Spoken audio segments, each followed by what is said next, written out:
Comment faire en sorte que tes clients t'aiment et qu'ils recommandent sur ton site? C'est le sujet de cette vidéo. Avant toute chose, je t'invite à liker cette vidéo et à t'abonner si ce n'est pas déjà fait, ça fait toujours plaisir. Alors comment faire en sorte que tes clients t'aiment et qu'ils soient finalement contents de ton site pour pouvoir recommander tes produits derrière et penser à la valeur long terme?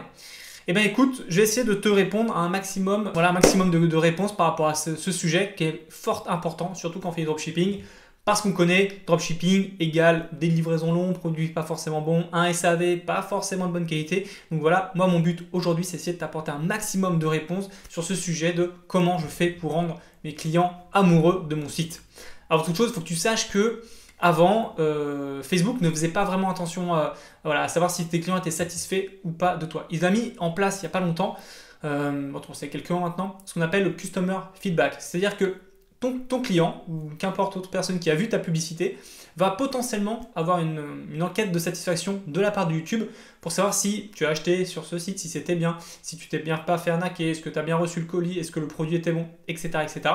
Et derrière, ça va te donner une note qui va être attribuée à ta page. Et si cette note ne va pas bien, eh ben Facebook peut potentiellement te dire, eh ben, toi, avec ta page, tes publicités, c'est terminé.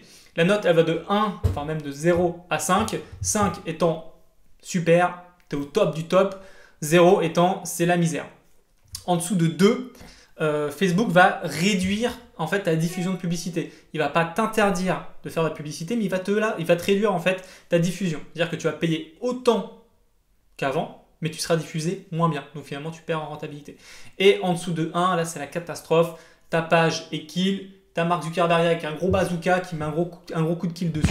Terminé, tu peux plus faire de publicité. Donc c'est pour ça que la satisfaction client est hyper importante, surtout dans le dropshipping où on le sait, les délais de livraison sont très longs et les produits ne sont pas forcément de bonne qualité. D'ailleurs, fais attention, c'est un point de cette vidéo. Alors, premièrement, moi, ce que je vous dirais de faire, c'est d'être totalement transparent, en tout cas un maximum avec les délais de livraison. Alors, on le sait, livraison minimum, enfin en tout cas en moyenne, en dropshipping, c'est à peu près 15 jours, à peu près. Là, on est en confinement, c'est encore un peu plus compliqué, donc tu vas peut-être aller jusqu'à 1 mois. Mais en tout cas, il faut absolument tenir un peu au courant tes clients en te disant, mais voilà, être transparent sur ton site. Ben voilà, les délais vont être un peu plus longs, on s'excuse. Comment est-ce que tu fais ça? Tu peux le mettre directement sur ta page produit. Alors pas forcément en gros, etc. Parce que forcément ça va réduire toute autre conversion. Mais en tout cas le mettre quelque part dans ta page produit en disant, ben voilà, sachez que les délais de livraison en ce moment sont à peu près de 10-15 jours ouvrés. Ce genre de petites choses. Si jamais tu te fais prendre en disant, enfin en tout cas si jamais ton client n'est pas content, ouais mais vous ne m'avez pas dit que ça, mais tu pourras en tout cas avoir la possibilité de lui dire, écoute, bah, c'était sur la page produit en fait, tu as acheté avec ça, donc tu étais au courant. Voilà. Donc là, celui-là, il ne pourra pas dire grand-chose, si ce n'est pas forcément content, mais si tu veux, sa peine sera moins grande, puisqu'il va un peu se dire, ok, c'est de ma faute, j'aurais dû lire. Donc voilà, faire attention à ça et être au maximum transparent. Ça ne sert absolument à rien que vous mentiez et que vous disiez qu'il y a 5 jours de livraison, alors que ce n'est pas le cas. Là, vous êtes sûr et certain que vous allez vous allez prendre un coup de fusil, tout simplement parce que mettez-vous à la place de votre client. Vous achetez sur un site, vous dites, ah putain, livraison en 5 jours, trop bien. Au bout de 5 jours, vous n'avez rien. Et vous avez un gars qui vous dit, bah non, désolé, en fait, c'est 30 jours. Qu'est-ce que vous êtes? Vous avez le seum, vous êtes dégoûté. Du coup, voilà, pour que vous n'allez pas recommander votre site. Donc, voilà pour mon premier point, c'est être transparent avec vos clients. La deuxième astuce, c'est utiliser vos emails marketing et vos emails de notification pour envoyer des informations, encore une fois, sur la livraison. Je vous conseille, je vous donne un petit tips. Dans votre email de confirmation de commande, vous pouvez tout simplement mettre le délai de livraison. Vous pouvez là, en tout cas, utiliser le confinement ou le fait que tout le monde est chez lui, quoi. Vous dire que voilà, information Covid-19, les délais vont être tout simplement retardés, on s'excuse, machin, on est désolé, etc., etc. Donc voilà, en fait, comment aussi vous pouvez un peu amoindrir la peine de votre client sur les livraisons, lui faire comprendre que on est dans le confinement, c'est la merde pour tout le monde, voilà, il faut comprendre que les délais de livraison vont être un peu plus longs. Donc voilà, ça c'était mon deuxième astuce pour vous. Dans cette partie-là aussi, il y a quelque chose qui est très important, c'est utiliser le flow marketing, le flow emailing. On voit ça dans le programme e-com master. vous verrez qu'en fait, il y a toute une stratégie sur comment utiliser justement ce flow, en tout cas dans l'email marketing, pour justement essayer au mieux de calmer vos clients. Voilà, c'est le but en fait de l'email marketing. Bon, bref, on voit ça dans le programme. Si vous êtes intéressé, il y a un lien qui est dans la description.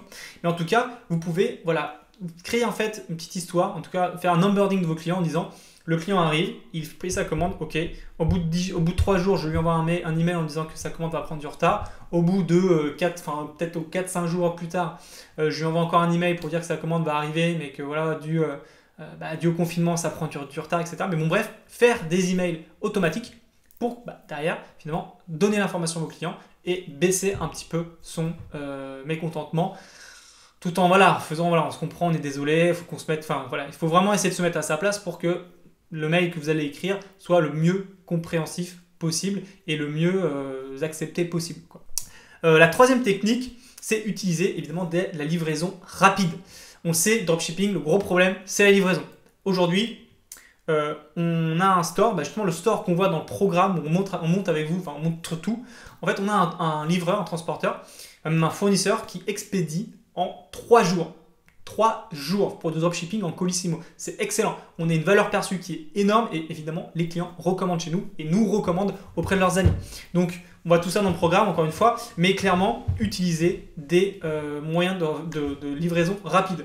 Vous savez, sur AliExpress, vous pouvez aller tout simplement chercher un fournisseur qui livre depuis la France. Voilà. Donc, ça, c'était mon troisième point, utiliser des livraisons rapides. Le quatrième point, c'est prendre des produits de qualité. Attention à ce que vous achetez sur AliExpress ou autre. Essayez toujours de commander 1, 2, 3, 4 produits en avance pour l'avoir chez vous, le tester, voir déjà en termes de livraison ce que ça donne, voir en termes de packaging ce que ça donne, la valeur perçue de votre objet. Okay. Et vous prenez l'objet et puis vous regardez si c'est quali ou pas.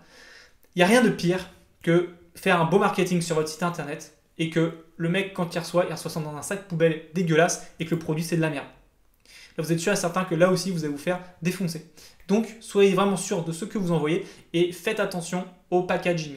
Et ça sera mon cinquième point, améliorer la valeur perçue de votre produit. Tout ça, vous pouvez le faire avec votre agent ou votre fournisseur en disant, voilà, je suis prêt à payer un peu plus cher, mais est-ce que tu peux me mettre un beau paquet avec mon logo dessus, par exemple, ou mettre une petite carte dedans en disant, là, merci de votre achat, on est très heureux de vous compter parmi nos clients, etc., etc. Donc voilà, augmenter la valeur perçue.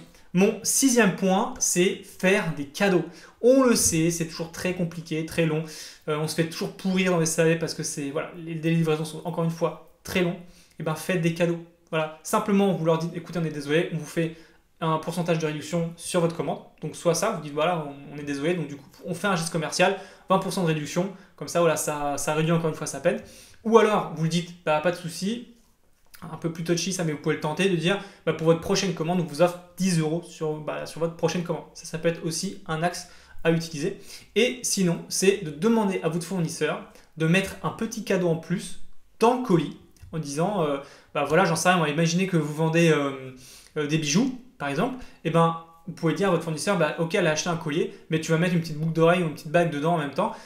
Elle le sait pas qu'elle va avoir ça, et quand elle va recevoir, elle va dire putain, c'est vrai que c'était long, waouh, mais j'ai commandé un collier, et putain, j'ai une boucle d'oreille et une bague en plus.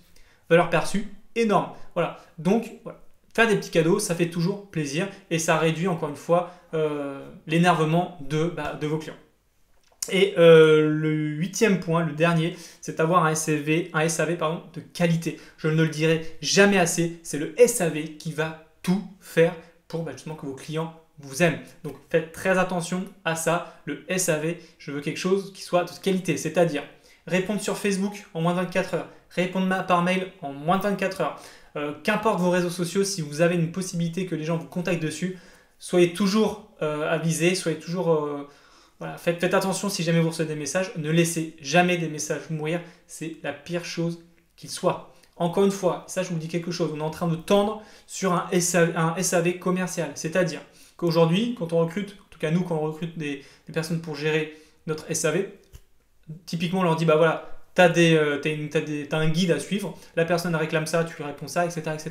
Mais en fait, il faut voir ça maintenant un peu plus en termes de commercial, il faut voir ça comme un SAV conversationnel. En gros, il faut que vous deveniez le meilleur copain de la personne que vous avez en face de vous. C'est-à-dire qu'il faut que vous lui parliez, il faut que vous vous intéressiez à sa vie.